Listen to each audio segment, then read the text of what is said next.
Hello everyone and welcome to another Hello Sees It review. Today I am checking out and reviewing a little card game called Mindbug. This is First Contact. This is kind of your very first starter type set.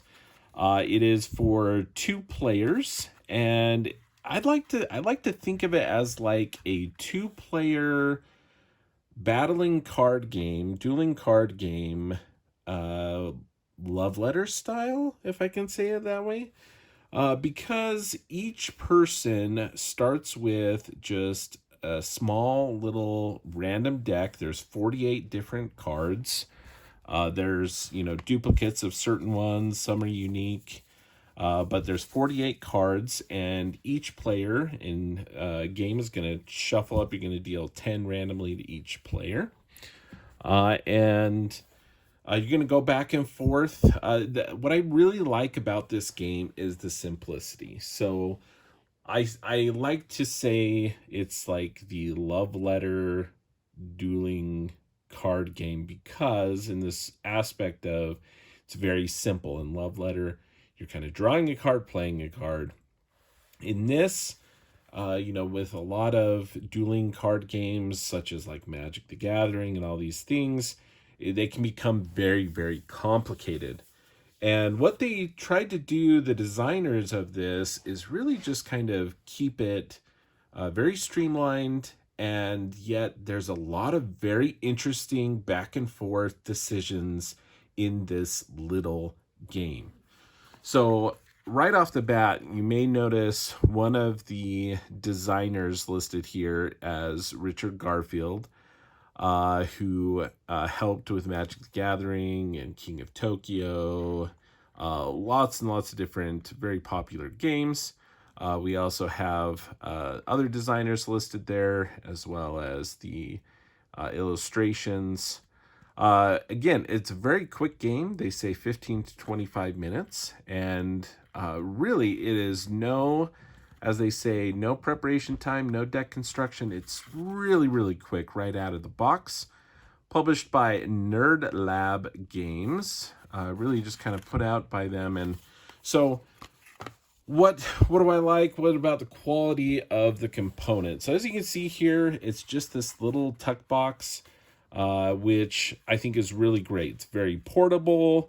They don't put it in a box, bigger than it needs to be. They could have put it in, a box like this size or something, but all it is this little thing. I think it's great.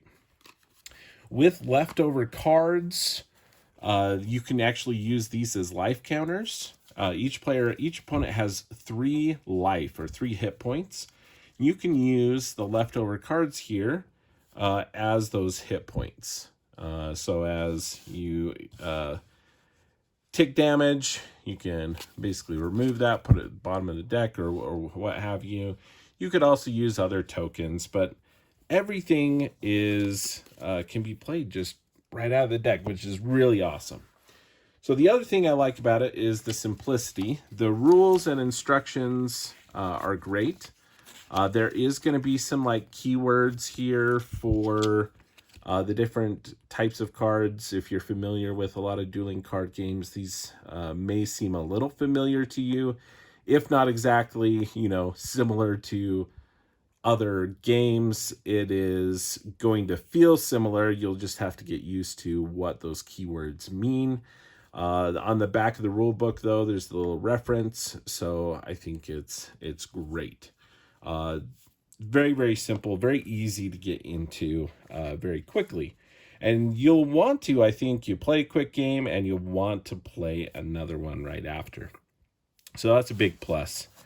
What about the quality of the cards? Quality of the cards, they are good quality cards. They're not like super deluxe, but they're not like cheap, trashy cards either. They are a good quality cards on that.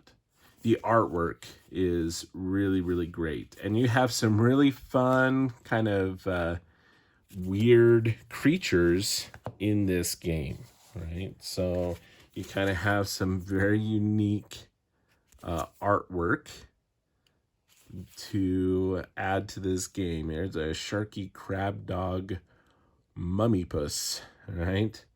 And so all sorts of cool stuff. The iconography and everything on the cards is done really well. Again, you have bolded the different kind of keywords there.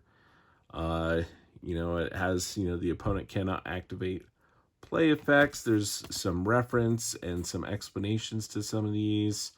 But the artwork isn't distracting. You have those fairly large. You have the power of the creatures are in the top left, very visible. So that's great. What about the gameplay? The gameplay is very, very simple. After you've dealt out 10 cards, you are either going to play a card or attack with a card. So pretty simple. You play a card down, and your opponent at this point has an option. They can say, okay, I'm not going to use a Mindbug. And then the player, if they don't use a Mindbug, that creature is yours then. And if there's any play effects, you would now trigger that. So your opponent would have to discard 2 cards with that. Also has Sneaky. And you can go back to our rule book. For that, Sneaky, the creature can only be blocked by sneaky creatures. So while he only has a power of 2, that's a nice start to a round, because if they don't have something with Sneaky, that's going to be quite challenging to block if I don't have a creature with Sneaky or something like that. But here, this one has Hunter. While an enemy creature does, repeat for Sneaky, Frenzy, Poisonous. So if I put this down, it basically can copy what the other person does. So maybe this person would be like, yeah, okay, we'll let you have that one. Once you play a card, whenever you play a card or discard, you're going to draw back up to 5 until these are gone. Then you simply wouldn't draw anymore. Now it's the other person's turn, and now let's say, okay, yeah, we got to do something about this. If we don't, on their next turn, they could attack with this. If I don't have a creature to block, there already goes one of my... I didn't pull out the life counters for them, did I? But anyway, they would already lose one of their life points. So they would be like, oh, okay, well, I think I want to do this one so that I can block it. So they could go to play that. Now their opponent at this point could be like, okay, that's going to block that. Maybe that's the only one they have. It's also a very, handy card here because it copies the other abilities of enemy cards. So I'm going to go ahead and play a Mindbug. So what that means, each player has 2 the entire game. And if I spend one of those Mindbugs, what happens is I get to take over that creature. And really, that's one of the big elements of this game, right? Is these kind of mind games of trying to play cards that you think your opponent will want, but won't be powerful enough to, lose the game for you. And it's very, very interesting decisions that come up and very fun. Now, there is the luck of the draw with the different cards. But again, I think the simple quick play of the game is going to allow you to be okay with those little situations, right? It's just going to be fun. But yeah, so they did that. Now, whenever you do a Mindbug on an opponent, that is their turn, basically. They kind of stole the card and their turn's up. So it's back to this player. And at that point, they would have drawn another card here. All right. So unfortunately, I don't know if we have another card that will be good enough there. So we do have this Explosive Toad. We also have this, take a control up to 2 creatures with power 5 or less. So we could set ourselves up to help out with that. So maybe we would play that. And back and forth, right? You're going to continue until you defeat one of the other players. If you cannot play a card or attack with a card, you also would lose the game. However, I've never had that happen yet. So that's it. That's Mindbug. But there's a lot of cool different elements to this. There's ones that, on attack, the opponent has to discard a card. There's certain ones that, on attack, the opponent loses all life points except for one. There's some really, really cool things on play. You get to take control of a creature with power 6 or more.